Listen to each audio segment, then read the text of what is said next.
Hi, this video is for the Khan Academy Talent Search 2016. The video I'm making is about Pascal's law, and it's going to talk about pressure first. So pressure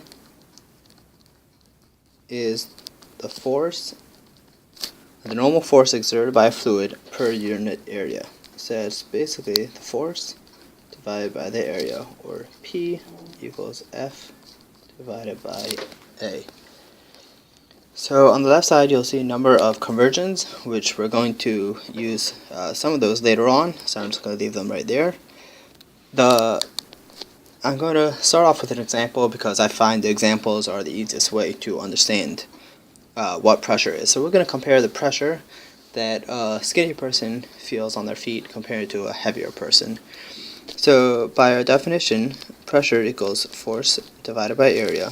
So for the pressure of the skinny person, we have 68 kilograms divided by the area of his feet, which is right here. That's 300 centimeters squared.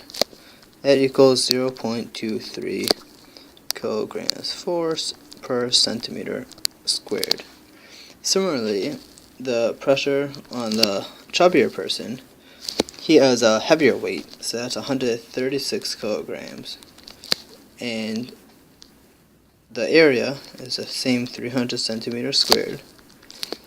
And he will have a total pressure of 0.46 kilograms force per centimeter squared. So we see that the normal stress, or the pressure exerted on the feet of a chubby person, is much greater, it's almost double in this example, than on the feet of a slim person. And therefore, chubbier people can have more feet problems or back problems based on the definition of pressure. So over here are just some basic pressure gauges for, you'll probably come into those in labs or in the field once you actually get a job. So now on to Pascal's law. So Pascal's law says that the pressure applied to a confined fluid increases the pressure throughout by the same amount. So P1 equals P2, which will mean that F1 over A1 equals F2 over A2, and F2 over F1 equals A2 over A1. That area ratio A2 over A1 is called the ideal mechanical advantage of the hydraulic lift. So onto an example. Pascal's law explains to us how mechanic shops work. If you're ever wondering how the mechanics are able to lift that heavy car, which weighs a couple thousand pounds, so they use Pascal's law, that F1 equals P1A1 over here, which equals F2, which equals P2A2.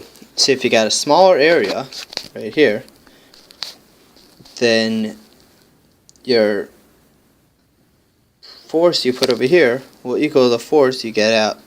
You'll get a much greater force over here since you have a larger A2.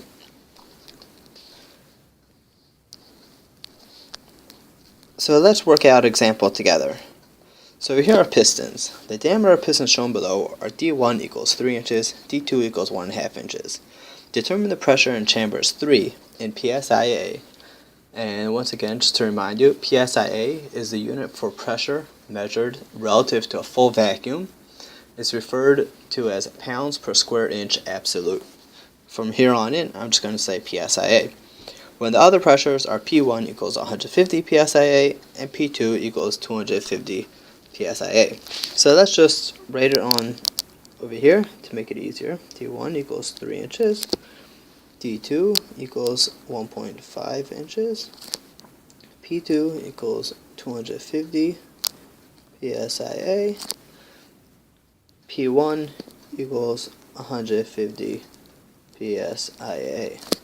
So we're told we want to find the pressure P3. So P3 equals question mark. We don't know. So we always start with the free body diagram. So this is F1. F2 is coming down over here. And F3 is over here. So let's start by just recalling everything we want to know.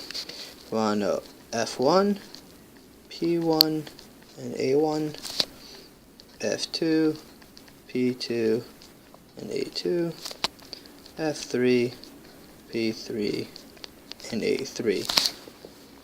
From there, we're going to work them all out in order to find the pressure in A3.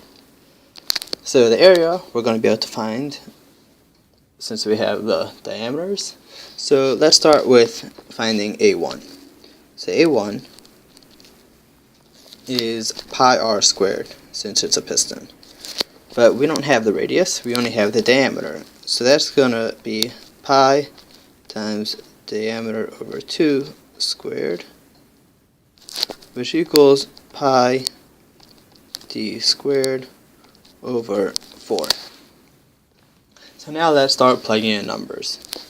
So A1 equals pi times d squared. D is 3 inches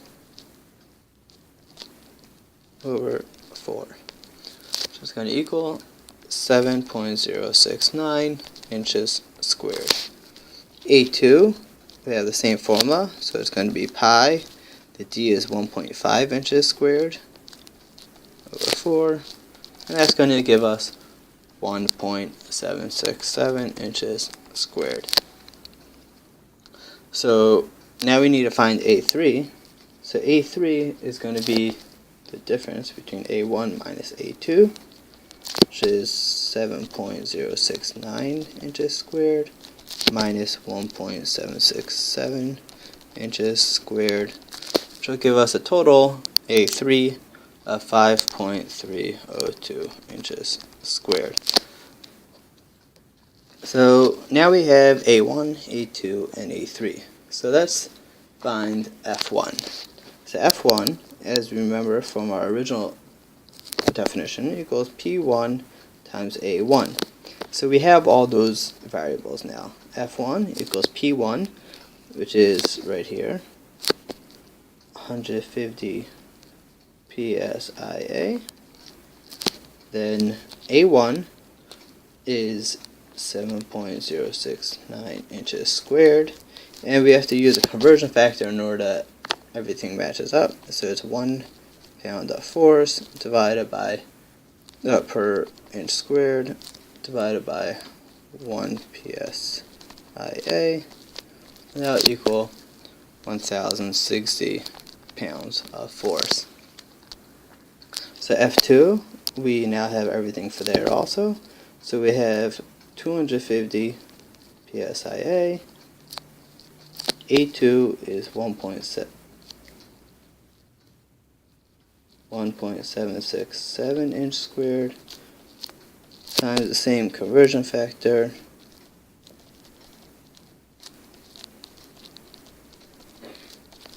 and we get a total of 441.8 pounds of force.